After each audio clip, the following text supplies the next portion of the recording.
Hai semuanya, perkenalkan nama saya Isabella Angelitella, biasanya dipanggil Bella. Saya berkuliah di Sekolah Tinggi Teknik Atlas Nusantara, Kota Ternate, dengan prodi Teknik Informatika. Nah, pada video kali ini, saya akan membahas materi dari pertemuan kedua sampai yang keenam. Tunggu apa lagi? Inilah pembahasan yang pertama, yaitu mengenai tentang pengenalan komputer.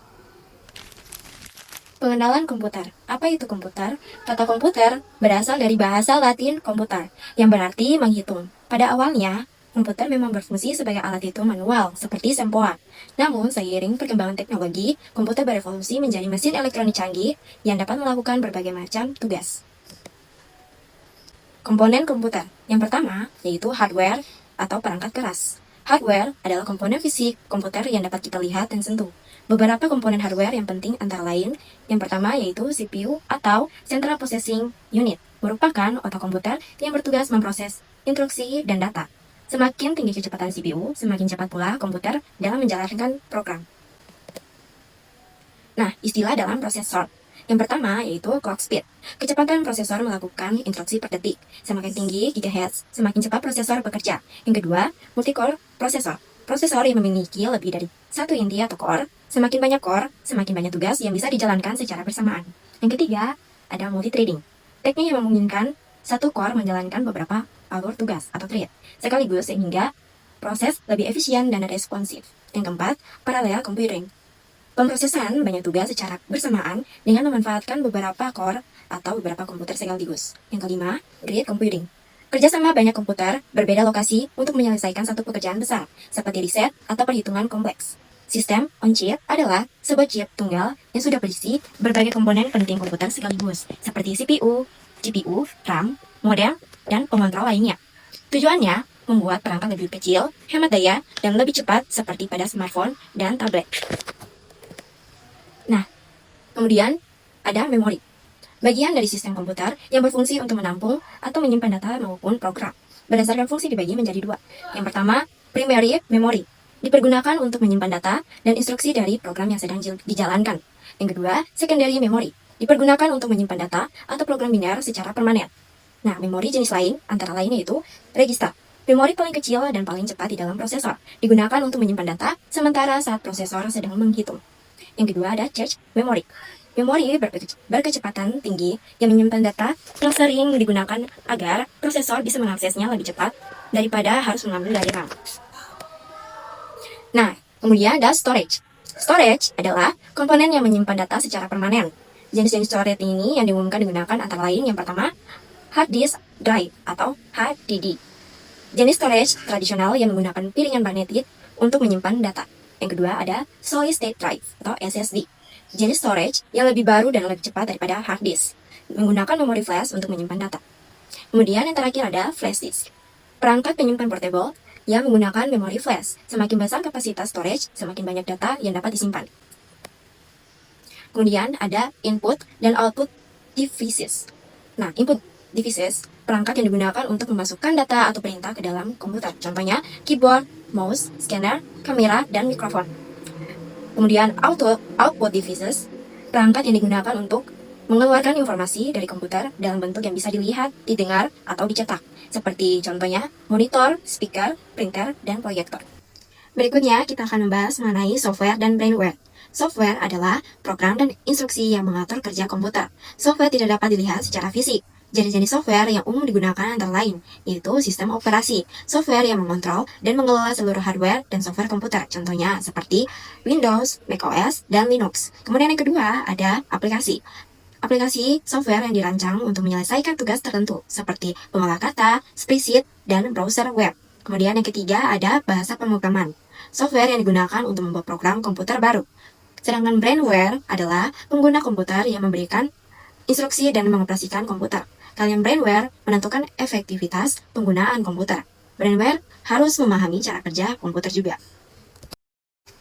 Kemudian selanjutnya ada perangkat keras. Yang pertama adalah portable komputer. Perangkat komputer yang mudah dibawa dan digunakan di mana saja, seperti laptop, notebook, dan tablet. Kemudian yang kedua ada thin clients, desktop, dan workstation. Thin client komputer sederhana yang bergantung pada server untuk proses utama. Kemudian desktop, komputer standar untuk pengguna sehari-hari di rumah atau kantor. Kemudian workstation, Komputer berkinerja tinggi untuk pekerjaan berat seperti desain, animasi, atau engineering. Kemudian yang ketiga, ada server, mainframe, dan superkomputer. Server komputer yang menyediakan layanan atau data untuk pengguna lain dalam jaringan. Kemudian mainframe, komputer besar yang sangat kuat untuk memproses data dalam jumlah besar seperti perbankan dan pemerintahan. Kemudian superkomputer adalah komputer tercepat dan terkuat di dunia untuk perhitungan sangat kompleks, seperti riset ilmiah, cuaca, dan AI. Kemudian yang keempat ada server farm, data center, dan green computing. Server farm, kumpulan banyak server yang bekerja bersama. Kemudian data center, fasilitas yang berisi server, jaringan, dan sistem penyimpanan untuk mengelola data skala besar. Kemudian yang terakhir green computing, upaya menghemat energi dan mengurangi dampak lingkungan dalam penggunaan dan pembuatan teknologi. Kemudian yang berikutnya ada perangkat lunak.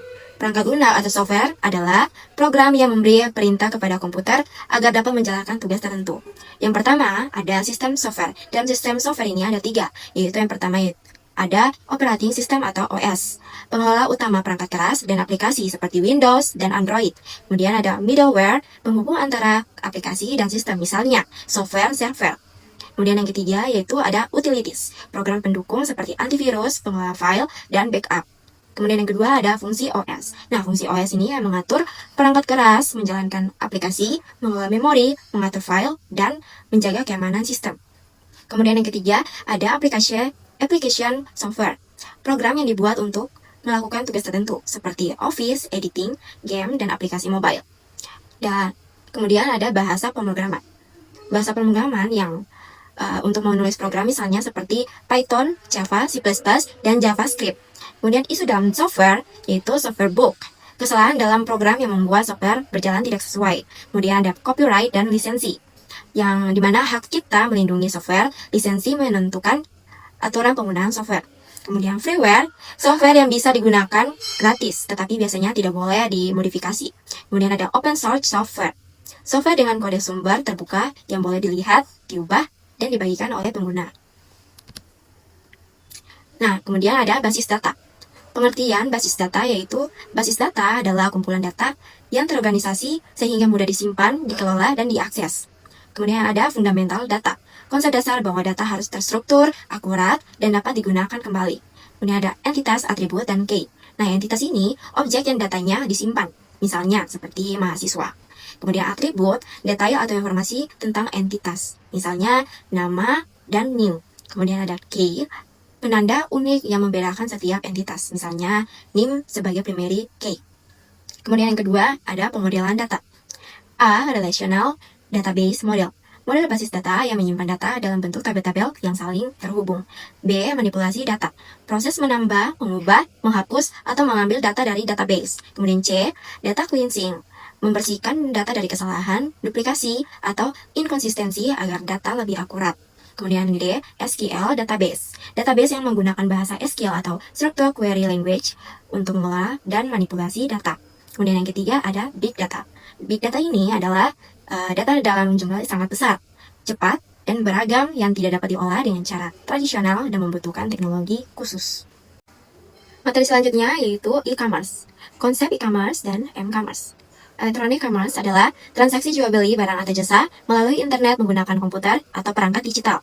Kemudian mobile commerce, yang dimana transaksi online yang dilakukan melalui perangkat mobile seperti smartphone dan tablet. Kemudian yang kedua ada jenis e-commerce. Yang pertama ada B2C, bisnis ke konsumen, misalnya seperti Shopee, Tokopedia, dan lain-lain. Kemudian yang kedua ada B2B, bisnis ke bisnis, seperti supplier ke perusahaan.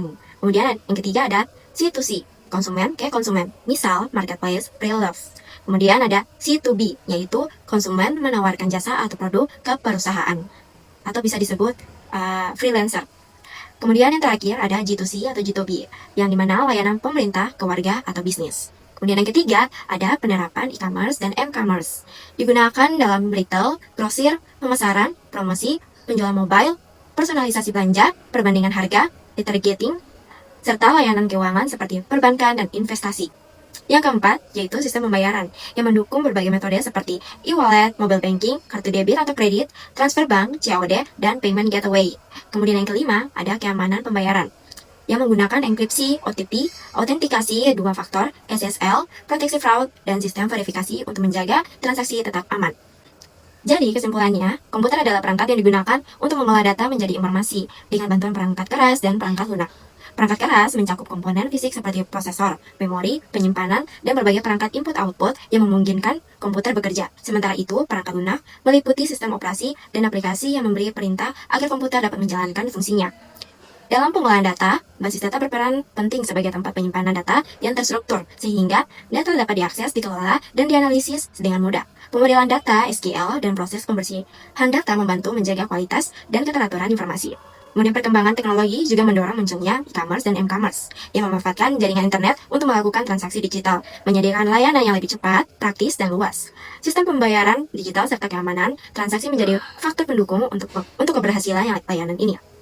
Secara keseluruhan, integrasi antara komputer, perangkat keras, perangkat lunak, basis data, dan e-commerce membentuk ekosistem digital modern yang mendukung kemudian akses informasi, otomatisasi, serta efisiensi dalam berbagai aktivitas sehari-hari dan bisnis. Nah, itu dia review materi dari saya. Mohon maaf bila ada tutur kata yang salah. Dan terima kasih juga bagi teman-teman yang sudah menonton video ini dari awal. Sekian dan terima kasih. Bye-bye.